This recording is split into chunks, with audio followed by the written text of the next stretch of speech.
Nanindigan na isang mambabatas na hindi palusot sa usapin ng impeachment si Vice President Sara Duterte. Tinawag naman ng Vice Presidente na budget-driven racket ang impeachment. Saksi si Tina Panganiban Perez.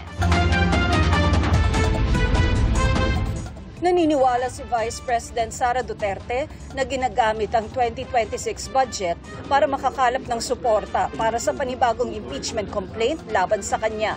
Parehoan niya ito sa ibinulgar ng ilang mambabatas na may mga kongresistang pinangakuan ng mga alokasyon sa budget ang mga pipirma sa impeachment complaint laban sa kanya. Ang alokasyon kapalit ng pirma, ginagamit na naman anyang taktika bago ipasa ang 2026 budget. Noong nakaraang linggo lang, sinabi ng bagong alyansang makabayan na naghahanda na sila para sa paghahain ng panibagong impeachment complaint laban sa bise kapag natapos na ang one-year ban sa February 5, 2026. Ang bersyon ng budget naman ng Kamara, halos 2 buwan na mula nang ipasa noong October 13 at nakabinbin sa Senado. Sabi ng ilang miyembro ng minorya, ni hindi na pag-usapan sa budget deliberation sa Kamara ang impeachment. So I don't think it's fair for her to tie up yung issue ng impeachment, possible filing of new impeachment complaint against her sa budget process. Kasi tapos na nga yung budget process sa House.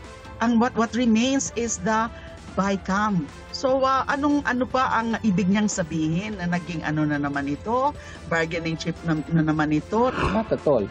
No, hindi ever napag-usapan yun during the budget process. Hindi naman yun part ng any deliberation of any office or program of a government.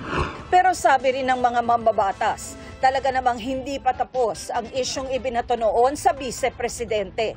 Hindi lang daw umabot ito sa impeachment trial dahil sa mga puna ng Korte Suprema sa proseso. Palagi ho nasa utak namin the fact na hindi pa sarado yung issues of accountability ng ating Vice President. Kaya in other words, hindi pa ho siya lusot. Sabi ng Vice, handa naman siyang sagutin ang anumang alegasyon laban sa kanya na nakabase sa facts at katotohanan. Pero hindi anya siya mananahimik habang ginagamit ang impeachment process sa tinawag niyang budget-driven racket. Kinontra ito ng isang mambabatas. Lagi niya sinasabi yan, pero pagka may actual na venue at pagkakataon na, iiwas siya, di ba? O hindi sasagot.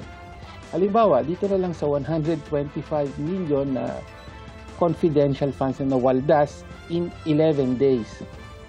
Hindi pa rin niya sinasagot, hindi pa rin niya pinapaliwanag.